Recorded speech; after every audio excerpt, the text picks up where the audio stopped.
بسم الله الرحمن الرحيم. آبانا مولده عن طيب أنصره يا طيب مبتدأ منه ومختتم مولاي صل وسلم دائما أبدا على حبيبك خير الخلق كلهم. പ്രിയ സഹോദരന്മാരെ, നാം മുർദ പഠന ക്ലാസ് 14-ാം ദിവസത്തിലേക്ക് പ്രവേശിക്കുകയാണ്. അല്ലാഹു സുബ്ഹാനഹു വ തആല നബി സല്ലല്ലാഹു അലൈഹി വസല്ലം തങ്ങളുടെ ഹക്ക് ജാഹ് ബർക്കത്ത് കൊണ്ട് നമ്മുടെ എല്ലാ ഹലാലായ ഉദ്ദേശങ്ങളും പൂർത്തീകരിച്ചൊരുമാറാവട്ടെ. ഇമാം ബൂസൂരി റഹ്മത്തുള്ളാഹി അലൈഹി നബി സല്ലല്ലാഹു അലൈഹി വസല്ലം തങ്ങളുടെ സവിശേഷതകൾ അവതരിപ്പിച്ചുകൊണ്ടിരിക്കുകയാണ്. അവിടുന്ന് പറയുന്നു, അബാന മൗലിദുഹു, അവിടുത്തെ ജനനം വെളിവാക്കിയിരിക്കുന്നു. അൻ തീബി ഉൻസുരിഹി, നബി സല്ലല്ലാഹു അലൈഹി വസല്ലം തങ്ങളുടെ വംശമഹിമയെ തൊട്ട്, അവിടുത്തെ കുലമഹിമയെ തൊട്ട്. എന്നിട്ട് പറയുകയാണ്, യാ തീബ മുബ്തദഇൻ മിൻഹു, ആ നബി സല്ലല്ലാഹു അലൈഹി വസല്ലം തങ്ങളിൽ നിന്നുള്ള തുടക്കം മഹത്തരമായത്, മുഖ്തതമി ഒടുക്കവും. അപ്പോൾ ഉത്ഭവവും അവസാനവും മഹത്തമായത് എന്ന് അത്ഭുതം കൊണ്ട് നിദയുടെ രൂപത്തിൽ, വിളിയുടെ രൂപത്തിൽ പറയുകയാണ്. അത് അറബികളുടെ ഒരു ശൈലിയാണ്. അത്ഭുതപ്പെടുന്നതിൽ നിന്ന് അതിനെ നിദ ചെയ്തുകൊണ്ട് പറയുക എന്നുള്ളത്. ഉദ്ദേശം അവിടുത്തെ തുടക്കവും അവിടുത്തെ ഒടുക്കവും എത്ര മഹത്തരമായതാണ്. അപ്പോൾ ഈ ബൈത്തിലൂടെ മഹാനായ ബൂസൂരി ഇമാം റഹ്മത്തുള്ളാഹി അലൈഹി അവതരിപ്പിക്കുന്നത്, നബി സല്ലല്ലാഹു അലൈഹി വസല്ലമ തങ്ങളുടെ ജനനം, മൗലിദ് എന്ന് പറയുമ്പോൾ ജനനം എന്നർത്ഥം വെക്കാം. അതുപോലെ തന്നെ ജനിച്ച സ്ഥലം, ജനിച്ച സമയം എന്നും അർത്ഥം വെക്കാം. അപ്പോൾ ഏത് അർത്ഥം വെച്ചാലും അവിടെ കൂട്ടിക്കൊടുക്കണം. ജനിച്ച സമയത്തും ജനിച്ച സ്ഥലത്തും അതുപോലെ ജനനത്തിലുമൊക്കെ ഉണ്ടായ അത്ഭുതങ്ങൾ, ആ അത്ഭുതങ്ങൾ വ്യക്തമാക്കി തരുന്നുണ്ട് നബി സല്ലല്ലാഹു അലൈഹി വസല്ലമ തങ്ങളുടെ കുലമഹിമ, അവിടുത്തെ പ്രത്യേകത അത് വ്യക്തമാക്കി തരുന്നുണ്ട്. അഥവാ നബി സല്ലല്ലാഹു അലൈഹി വസല്ലമ തങ്ങൾ പ്രവാചക കുലപതിയായ ഹസ്രത്ത് ഇബ്രാഹിം നബി അലൈഹിസ്സലാമിൻ്റെ പുത്രൻ ഇസ്മായിൽ നബി അലൈഹിസ്സലാമിൻ്റെ സന്താന പരമ്പരയിലാണ് ജനിച്ചിട്ടുള്ളത്. അറേബ്യയിലെ ഏറ്റവും പ്രതാപമുള്ള ഖുറൈശി ഗോത്രത്തിലും അതുപോലെ ഏറ്റവും കുലീനമായ ഹാഷിം വംശത്തിലുമാണ് നബി സല്ലല്ലാഹു അലൈഹി വസല്ലം തങ്ങളുടെ ജനനം ഉണ്ടായിട്ടുള്ളത്. അപ്പം അവർ തന്നെ ഏറ്റവും ഉന്നതമായ കുടുംബത്തിലൂടെ നബി സല്ലല്ലാഹു അലൈഹി വസല്ലം തങ്ങൾ ജനിക്കുക വഴി ആ നബി സല്ലല്ലാഹു അലൈഹി വസല്ലം തങ്ങൾ ഏറ്റവും കുലമഹിമയും വംശമഹിമയുമുള്ള വ്യക്തിത്വമാണെന്ന് നമുക്ക് മനസ്സിലാക്കാം. എന്നിട്ട് പറയുന്നു, യാ തീബ മുബ്തദഇൻ മിൻഹു വമുഖ്തതമി, അവിടുത്തെ ഉത്ഭവവും അവിടുത്തെ തുടക്കവും അവിടുത്തെ ഒടുക്കവും എത്ര മഹത്തമായതാണ് എന്ന് അവിടുന്ന് പറയുകയാണ്. അഥവാ നബി സല്ലല്ലാഹു അലൈഹി വസല്ലമ തങ്ങളുടെ തുടക്കമെന്ന് പറഞ്ഞാൽ അത് ആദം നബി അലൈഹിസ്സലാമിൽ നിന്നാണ്. ആദം നബി അലൈഹിസ്സലാമിൽ നിന്ന് തുടങ്ങി മറ്റ് അമ്പിയാക്കന്മാരെ പരമ്പരയിലൂടെ അവരുടെ മുതുകിലൂടെ അത്ത ഔസലത്തുഹു യദുശ്ശറഫി വൽ മകാരിമി ഇല അബ്ദില്ലാഹി റളിയല്ലാഹു അൻഹു വ ആമിനത റളിയല്ലാഹു അൻഹ, പ്രവാചകന്മാരിലൂടെ അവരെ മുതുകിലൂടെ ആ അബ്ദുല്ലാ റളിയല്ലാഹുവിലേക്കും ആമിന ബി റളിയല്ലാഹുവിലേക്കും എത്തിച്ചേരുകയും ആ ആമിന റളിയല്ലാഹുവിൻ്റെയും അബ്ദുല്ലാ റളിയല്ലാഹുവിൻ്റെയും പുത്രനായിക്കൊണ്ടാണ് മഹാനായ റസൂലുള്ളാഹി സ്വല്ലല്ലാഹു അലൈഹി വസല്ലം തങ്ങൾ ഭൂജാതനായത്. അതുകൊണ്ട് തന്നെ ഖുറൈശി ഗോത്രം, ഹാഷിം വംശം, അതുപോലെ തന്നെ തുടക്കം ആദം നബി അലൈഹി ഇസ്ലാമിൽ നിന്ന്, എന്നിട്ട് പിന്നീട് ഇങ്ങോട്ട് പോന്ന് ഒരു തെറ്റിലും അകപ്പെടാതെ വലം യൽതഖിയാല സിഫാഹിൻ ഖത്ത് ജാഹിലിയ കാലത്തുള്ള ഒരു മോശമായ പ്രവണതയിലും അകപ്പെടാതെ ജീവിച്ച ആമിന റളിയല്ലാഹുവിൻ്റെയും അബ്ദുല്ലാ റളിയല്ലാഹുവിൻ്റെയും മകനായിക്കൊണ്ട് അഷ്റഫുൽ ഖൽഖ് ത്വാഹ റസൂലുള്ളാഹി സ്വല്ലല്ലാഹു അലൈഹി വസല്ലം തങ്ങൾ ഇവിടെ ജനിച്ചു എന്നത് തന്നെ അവിടുത്തെ മഹിമയും അവിടുത്തെ പവിത്രതയും നമുക്ക് വിളിച്ചോതിരുന്നുണ്ട്. അതുപോലെ തന്നെ ജനിച്ച സന്ദർഭത്തിലുള്ള സംഭവ വികാസങ്ങൾ ധാരാളമാണ്. മഹദിയായ ആമിന റളിയല്ലാഹു അൻഹ പറയുകയാണ്, ഞാൻ നബി സല്ലല്ലാഹു അലൈഹി വസല്ലം തങ്ങളെ ഗർഭം ധരിച്ചു. പ്രസവം അടുത്ത സമയത്തതാ ഒരു വെളുത്ത നിറത്തിലുള്ള പക്ഷി അത് ഇറങ്ങി വന്നുകൊണ്ട് എൻ്റെ ഹൃദയത്തിൻ്റെ ഭാഗത്ത് തടവുന്നു. ആ തടവലോടുകൂടി എൻ്റെ എല്ലാ പ്രയാസങ്ങളും നീങ്ങി യാതൊരു വേദനയും അലമം വലാത്തിഖല എന്ന് പറഞ്ഞല്ല, വേദനയോ ഭാരമോ ഒന്നുമില്ലാതെ വളരെ സുഖകരമായ രൂപത്തിൽ നബി സല്ലല്ലാഹു അലൈഹി വസല്ലം തങ്ങളെ പ്രസവിച്ചു. ആ സമയത്ത് അതാ ആമിന റളിയല്ലാഹു അൻഹയിൽ നിന്നൊരു പ്രകാശം പുറപ്പെടുന്നു. അല്ലാഹു ഖുസൂർ ബുസ്റാ മിൻ അർദി ഷാം, അത് ഷാമിലുള്ള മാളികകൾ അതിലേക്കൊക്കെ എത്തുന്ന രൂപത്തിൽ അവിടുന്ന് ഒരു പ്രകാശം പുറപ്പെടുകയും ആ പ്രകാശം ഇനി ആ രാജ്യങ്ങളൊക്കെ കീഴടക്കും പിന്നീട് ഇസ്ലാമിൻ്റെ കീഴിൽ എന്നതിൻ്റെ തെളിവാണെന്ന് ചരിത്രത്തിൽ രേഖപ്പെടുത്തിയിട്ടുണ്ട്. അപ്പം ഇത്രയും ഇനി തുടർന്നങ്ങോട്ടുള്ള വെയ്ത്തിൽ ആ സന്ദർഭത്തിലുണ്ടായ അത്ഭുതങ്ങൾ വിവരിക്കുന്നുണ്ട്. അപ്പോൾ ധാരാളം അത്ഭുതങ്ങൾ സംഭവവികാസങ്ങൾ അന്ന് സംഭവിച്ചു എന്നതും ആ റസൂലുള്ളാഹി സ്വല്ലല്ലാഹു അലൈഹി വസല്ലം തങ്ങൾ അവിടെ നിന്ന് ഏറ്റവും പരിശുദ്ധമായ കുടുംബത്തിലൂടെ ജനിച്ചു എന്നതും അവിടുത്തെ സ്ഥാനം അത് നമുക്ക് വെളിവാക്കി തരുന്നുണ്ട്, വ്യക്തമാക്കി തരുന്നുണ്ട് എന്നതാണ് ബേത്ത് കൊണ്ട് ഉദ്ദേശിക്കുന്നത്. അപ്പോൾ മൗലിദ് എന്ന് പറയുമ്പോൾ ജനനം അല്ലെങ്കിൽ ജനിച്ച സ്ഥലം, ജനിച്ച സമയം എന്നർത്ഥം വെക്കാം. മൗലൂദ് എന്ന് പറഞ്ഞാലോ പ്രസവിക്കപ്പെട്ട കുട്ടി. അപ്പം മൗലൂദ് ഓതുക എന്ന് പറഞ്ഞു, അല്ലെങ്കിൽ മൗലിദ് കിതാബ് എന്ന് പറഞ്ഞു. ഇങ്ങനെ മൗലിദ് ഓതുക എന്ന് പറഞ്ഞാലും മൗലൂദ് ഓതുക എന്നൊക്കെ പറഞ്ഞാൽ റസൂലുള്ളാഹി സ്വല്ലല്ലാഹു അലൈഹി വസല്ലം തങ്ങൾ ജനിച്ച സന്ദർഭത്തിലുള്ള സംഭവവികാസങ്ങൾ പറയുക എന്നതും അതുപോലെ തന്നെ ആ ജനിക്കപ്പെട്ട കുട്ടി അഥവാ അഷ്റഫുൽ ഖൽഖ് ത്വാഹ റസൂലുള്ളാഹി സ്വല്ലല്ലാഹു അലൈഹി വസല്ലം അവിടുത്തെ ഗുണഗണങ്ങളും വിശേഷണങ്ങളും ചരിത്രങ്ങളും പറയുക എന്നുള്ളതാണ്. ഇന്ന് മൗലൂദ് ഓതാൻ പാടില്ല എന്ന് പറഞ്ഞാൽ അർത്ഥം എന്തായി പോവും? ഇതൊന്നും പറയാൻ പാടില്ല എന്നായി പോവും. മഅദല്ലാഹ്. അപ്പം അതുകൊണ്ട് അതരക്കാരെ അതിൻ്റെ അർത്ഥങ്ങൾ ശ്രദ്ധിക്കാത്തത് കൊണ്ടാണ്. ഖുർആനിൽ എത്ര അമ്പിയാക്കന്മാരുടെ മധുഹുകളും അവരുടെ സ്ഥാനമാനങ്ങളൊക്കെ അവതരിപ്പിക്കുന്നുണ്ട്. അങ്ങനെ പറയാൻ പാടില്ലാത്താണെങ്കിൽ ഖുർആനിൽ അതുണ്ടാവുമോ? അതുപോലെ തന്നെ മുഹമ്മദ് എന്ന് പറഞ്ഞാൽ ആ പേരെന്നെ എന്താ?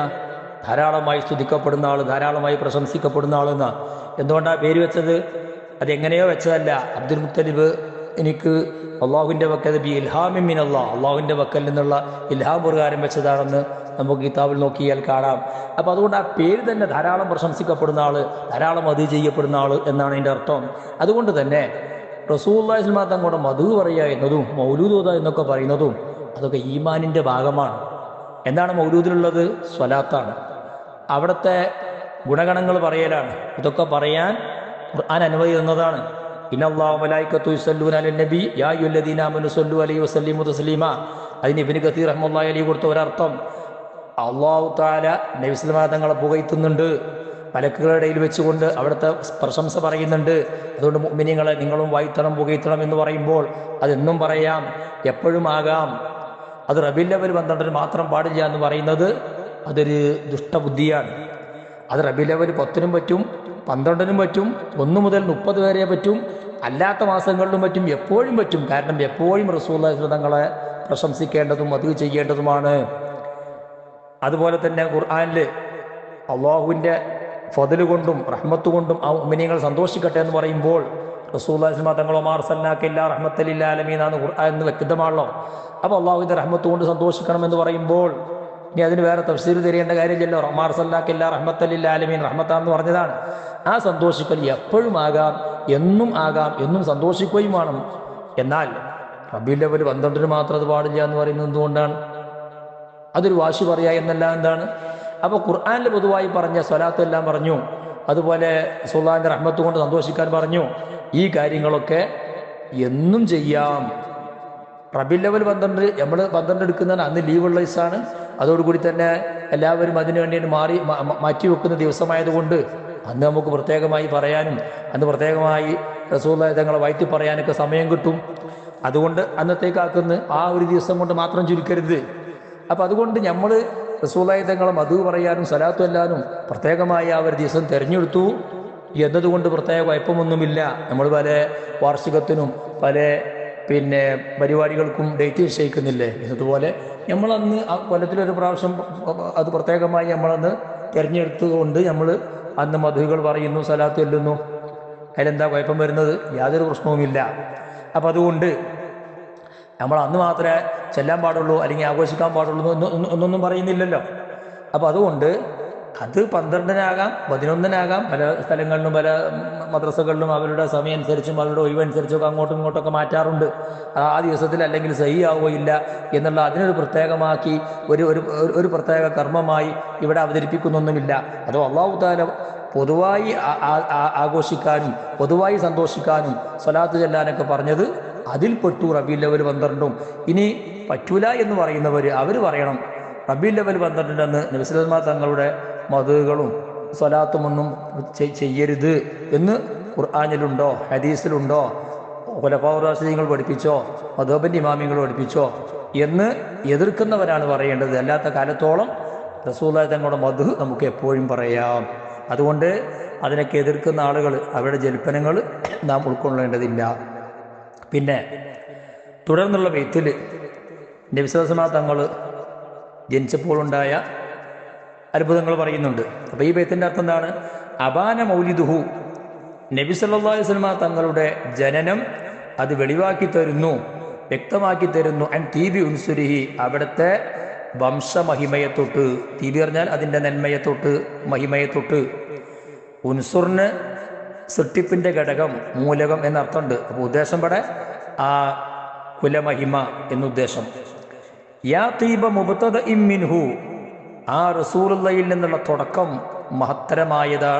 എത്ര മഹത്തരമായതാണ്, മഹത്തരമായത് എന്ന് വിളിക്കുന്നത് പോലെ പറയുകയാണ്. ഓ മുഖ്തമീൻ, അതുപോലെ ഒടുക്കവും.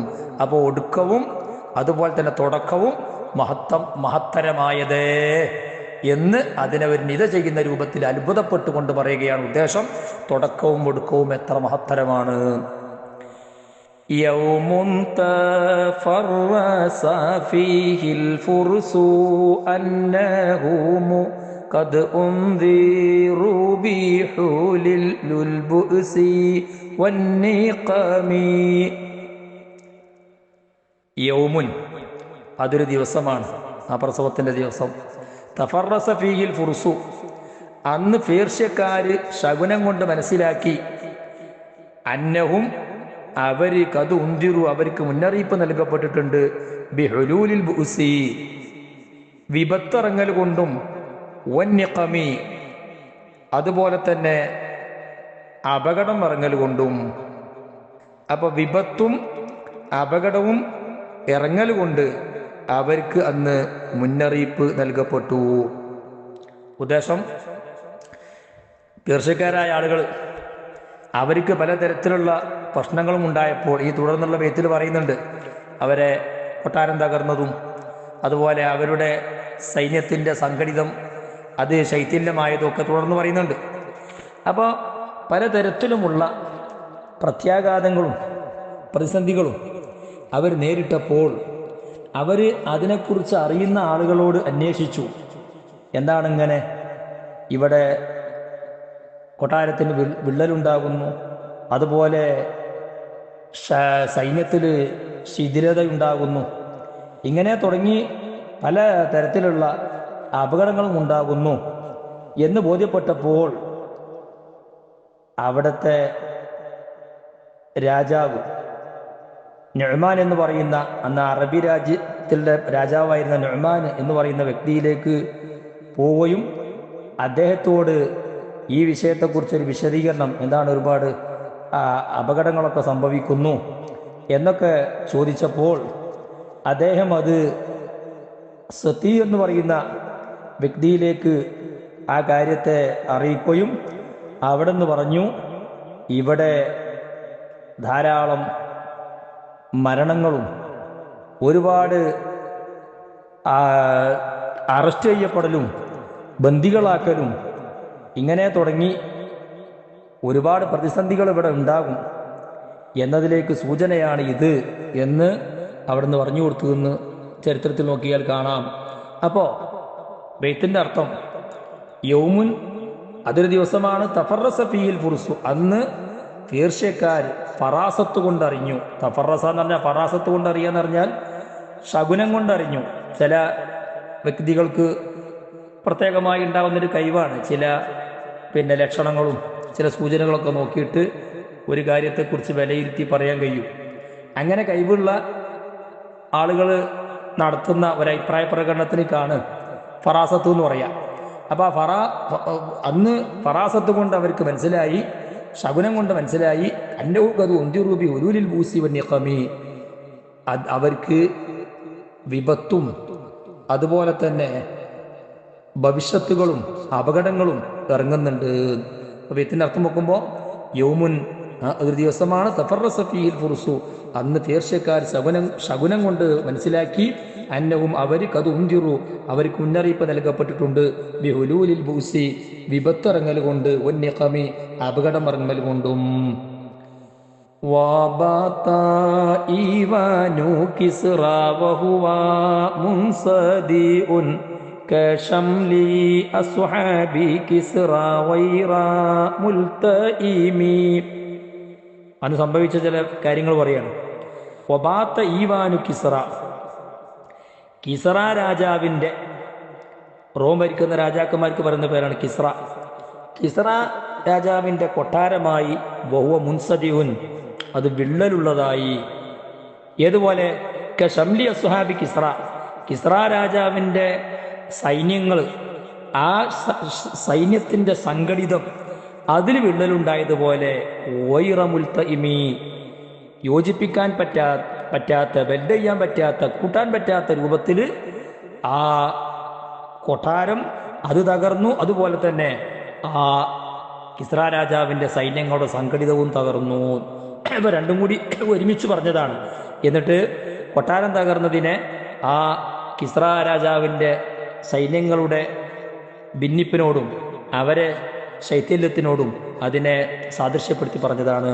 അപ്പോൾ ഇതുകൊണ്ട് ഉദ്ദേശിക്കുന്നത് നബി സല്ലല്ലാഹു അലൈഹി തങ്ങൾ പ്രസവിച്ച ദിവസം അന്ന് കിസ്റ രാജാവിൻ്റെ കൊട്ടാരം അതിൽ വിള്ളലുണ്ടായി.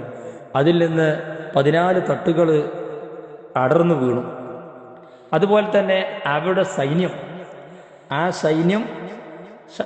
സൈന്യം അവർ യോജിപ്പിക്കാൻ പറ്റാത്ത രൂപത്തിൽ അങ്കലാപ്പിലും ഭിന്നതയിലും അതുപോലെ ശിഥിലതയിലുമായി എന്ന് അവതരിപ്പിച്ചതാണ്. അപ്പോൾ രണ്ടും സംഭവിച്ചു. പിന്നീട് മർവാന്റെ കാലത്തൊക്കെ വളരെ പ്രയാസങ്ങൾ നേരിട്ടു ഈ സൈന്യങ്ങളൊക്കെ, അതൊക്കെ ചരിത്രത്തിൽ കാണാം. അപ്പോൾ ഇതിൻ്റെ അർത്ഥം വബാത്ത ഈവാനു കിസ്റ രാജാവിൻ്റെ കൊട്ടാരമായി വഹുവ മുൻസദിഉൻ, ഏത് നിലക്ക് അത് പൊട്ടിപ്പുളർന്നതായി, അത് വിള്ളലുള്ളതായി. ഏതുപോലൊക്കെ ഷംലി അസ്ഹാബി കിസ്റ രാജാവിൻ്റെ സൈന്യത്തിൻ്റെ സംഘടിതം അതിലും വിള്ളലും ചീറ്റലും ഭിന്നിപ്പൊക്കെ ഉണ്ടായതുപോലെ വൈറ മുൽതഇമി, അത് യോജിക്കാൻ പറ്റാതെ എന്തായി, വിള്ളലുള്ളതായി. വൈറ മുൽതഇമി എന്നുള്ളത് പാത്തൈവാനു എന്നുള്ളതിൻ്റെ ഖബറാണ്. അത് ചേർക്കാൻ പറ്റാത്ത രൂപത്തിൽ, വെൽഡ് ചെയ്യാൻ പറ്റാത്ത രൂപത്തിൽ, പുനർനിർമ്മിക്കാൻ പറ്റാത്ത രൂപത്തിൽ അത് വിള്ളലും അതുപോലെ തന്നെ പൊട്ടലും ഉള്ളതായി ആ കൊട്ടാരം, ആ സൈന്യത്തിൽ വിള്ളലുണ്ടായതുപോലെ തന്നെ. പിന്നെ പറയാണ് വന്നാറു ഖാമിദത്തുൽ അംഫാസി മിൻ അസഫി അലൈഹി വന്നഹ്റു സാഹിൽ ഐനി മിൻ സദമി. വന്നാറു, പേർഷ്യക്കാർ ആരാധിച്ചിരുന്ന തീ, ഖാമിദത്തുൽ അംഫാസി, അതിൻ്റെ ആളലുകൾ അത് അണഞ്ഞതായി, കെട്ടതായി. മിൻ അസഫിൻ അലൈഹി, ആ കൊട്ടാരത്തിൻ്റെ മേൽ ദുഃഖിച്ചതിന് വേണ്ടി, കൊട്ടാരത്തിൻ്റെ മേലിൽ വിഷമം ഉണ്ടായതിന് വേണ്ടി അത് കെട്ടതായി എന്ന് പറഞ്ഞാൽ അതുകൊണ്ട് ഉദ്ദേശിക്കുന്നത് ആ കൊട്ടാരം പരിസരമൊക്കെ ഒരു കുഫറിൻ്റെ സ്ഥലമായിട്ടും അവിടെ കുഫർ പരത്തുന്നതായിട്ടുമാണല്ലോ നടക്കുന്നത്. അപ്പോൾ അർത്ഥം എന്തായി, ആ കുഫറിൻ്റെ മേലിൽ വ്യസനിച്ചതിന് വേണ്ടി ആ തീ അണഞ്ഞതായി. വന്നഹ്റു, യൂഫ്രട്ടീസ് നദി, സായിൽ ഐനി, അത് ഉറവ വറ്റിയതായി. സായി എന്ന് പറഞ്ഞാൽ സാക്കിനായി, ഉറവ സ്റ്റോപ്പായതായി. മിൻ സദമിൻ, ദുഃഖത്തിനാൽ. അപ്പോൾ ബൈത്തിന്റെ ഉദ്ദേശം റസൂലുള്ളാഹി തങ്ങൾ പ്രസവിച്ച ദിവസം ആരാധിച്ചിരുന്ന 1000 വർഷത്തോളമായി ആരാധിച്ചിരുന്ന തീയ് അത് അണഞ്ഞുപോയി. അതുപോലെ അവർ വെള്ളത്തിന് വേണ്ടിയും ധാരാളമായി ഉപയോഗിച്ചിരുന്ന, വെള്ളത്തിൻ്റെ ആവശ്യങ്ങൾ നിറവേറ്റിയിരുന്ന യൂഫ്രട്ടീസ് നദി, ആ നദി അതിലെ ഉറവ വറ്റിപ്പോയി. അത് അന്നുണ്ടായ അത്ഭുത കാര്യങ്ങളാണ്.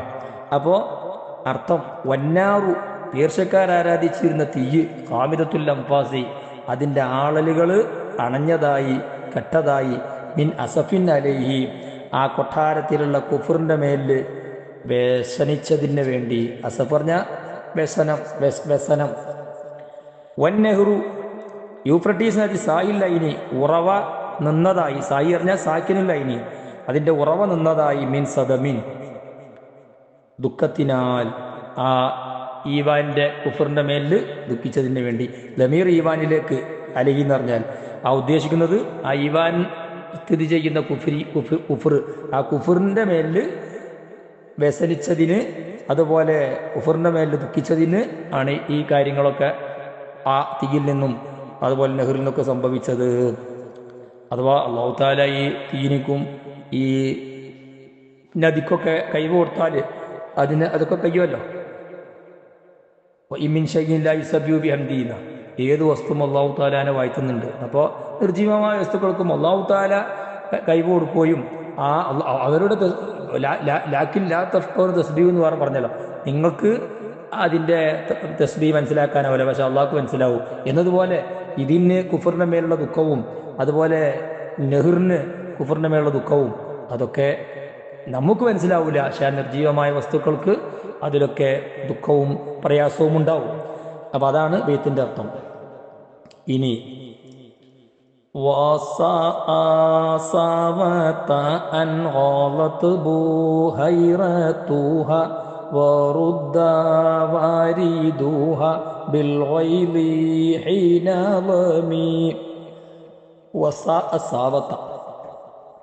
സാവയിലെ ജനങ്ങളെ വെതയിലാക്കി, അൻ ഓലത്ത് ബുഹൈറത്തുഹ, സാവയിലെ തടാകം വറ്റി എന്നത്.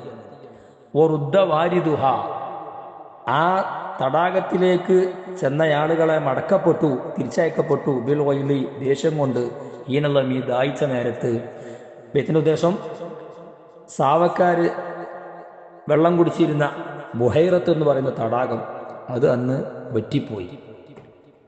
അതിലേക്ക് വെള്ളമെടുക്കാൻ വേണ്ടി, ദാഹിച്ച സമയത്ത് വെള്ളമെടുക്കാൻ വേണ്ടി അവർ ചെന്നപ്പോൾ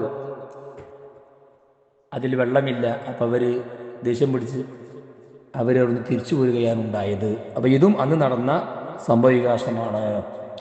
അപ്പോൾ അല്ലാഹു തആല ചില പരീക്ഷണങ്ങൾ ജനങ്ങൾക്ക് കൊടുക്കുമല്ലോ, കുഫറിൻ്റെ മേലിലും അതുപോലെ തന്നെ തെറ്റിൻ്റെ മേലിലൊക്കെ നിലകൊള്ളുന്ന സമയത്ത് ചില പരീക്ഷണങ്ങൾ അല്ലാഹു തആല അദാബുകൾ ഇറക്കുമല്ലോ. അപ്പം എൻ്റെ ആ തടാകത്തിൽ വെള്ളം പറ്റിപ്പോയി നമ്മൾ കരുതാൻ പാടില്ല. അത് അല്ലാഹു തആല ചില പരീക്ഷണങ്ങൾ നൽകും, ചില കാര്യങ്ങൾ ചിന്തിക്കാൻ, ഇതെന്തുകൊണ്ട് സംഭവിക്കുന്നു എന്നൊക്കെ ചിന്തിക്കാനും പഠിക്കാനും അതിലേക്ക് ആയത്തിലേക്ക് ഇറങ്ങാനൊക്കെ. അപ്പോൾ ബൈത്തിന്റെ അർത്ഥം സാവയിലെ ജനങ്ങളെ വെതയിലാക്കി, അൻ ഓലത്ത് ബുഹൈറത്തുഹ, ആ സാവയിലുള്ള ബുഹൈറത്ത് എന്ന് പറയുന്ന സാവ തടാകം വറ്റി വരണ്ടു നമ്മൾ പറയുമല്ലോ, ആ തടാകം വറ്റി എന്നത്. വറുദ്ദ വാരിദുഹ, ആ തടാകത്തിലേക്ക് പോയവരെ മടക്കപ്പെട്ടു. ബിൽ വൈലി, ദേഷ്യം കൊണ്ട്, ഹീനലമി, ദാഹിച്ച് പോയ സമയത്ത്. എന്നിട്ട് പറയുന്നു كأن بالنار ما بالماء من بالل حزنا وبالماء ما بالنار من ضرم. അവിടുത്തെ അത്ഭുതം പറയാം. കഅന്ന ബിന്നാരി, തീയിലുള്ളതുപോലെ, മാബിൽ മാ, ഈ വെള്ളത്തിലുള്ള ഒന്ന്, മിൻ ബലലി, നനവിനാൽ, ഹുസ്നൻ, ദുഃഖിച്ചതിന് വേണ്ടി, വബിൽ മാ, ഈ വെള്ളത്തിൽ, മാബിന്നാരി, തീയിലുള്ള ഒന്ന്, മിൻ ദറമിൻ, കണലിനാൽ. അപ്പൊ സാധാരണഗതിയിൽ വെള്ളത്തിൽ നനവും അതുപോലെ തന്നെ തണുപ്പൊക്കെ ഉണ്ടാവില്ല. എന്നാൽ തീയില് കണലും ചൂടൊക്കെ ഉണ്ടാവില്ല. ഇവിടെ എന്ത് സംഭവിച്ചു? തീയില് വെള്ളത്തിലുള്ളതുപോലെ നനവും തണുപ്പും അനുഭവപ്പെടുന്നു. വെള്ളത്തില് തീയിലുള്ളതുപോലെ കണലും ചൂടുമൊക്കെ അനുഭവപ്പെടുന്നു. ആ രൂപത്തിൽ ഈ പറഞ്ഞ സാവയിലെ തടാകം ആയിത്തീർന്നു, അതുപോലെ പേർഷ്യയിലെ അഗ്നികുണ്ഡവും ആയിത്തീർന്നു എന്ന് അവതരിപ്പിക്കുകയാണ്. അപ്പൊ അതൊക്കെ റസൂലുള്ളാഹി തങ്ങളുടെ മുഅ്ജിസത്തിന്റെ ഭാഗമായിട്ടുണ്ടായതാണ്.